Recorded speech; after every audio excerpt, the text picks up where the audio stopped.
A year ago, May, I looked and I was averaging 20 people on this tour. And today we had 6. We had 6.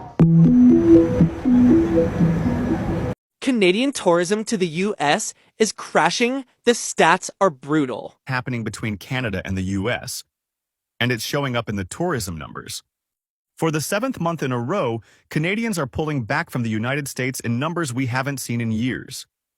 The data is brutal.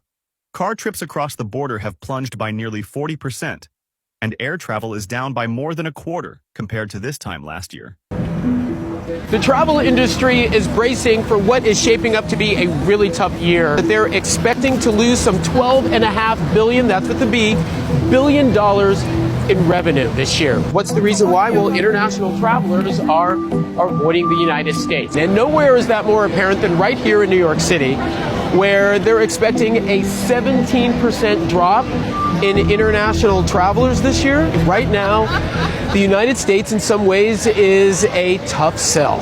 If you're planning any long-term travel to the United States, there's a lot of things to think about right now, but this is something that you're going to want to put right at the very top of that checklist. It's very important information.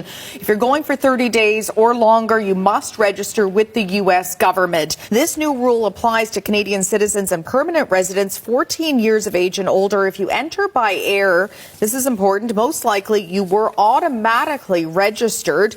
If you have a work or student visa as well, you're most likely covered. If you enter by land border, you are most likely not registered. And you're going to need to carry a form that looks like one of these, a form I-94. This is an arrival or departure record. When you entered the United States, you need to get one of these. You won't be given any evidence that you have one or do not have one. You need to check. You need to go to the U.S. Customs and Border Protection's website.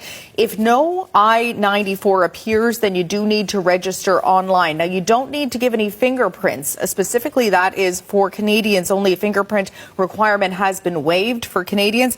Penalties for failing to do this, up to $5,000, up to 6 months in jail, or potentially both.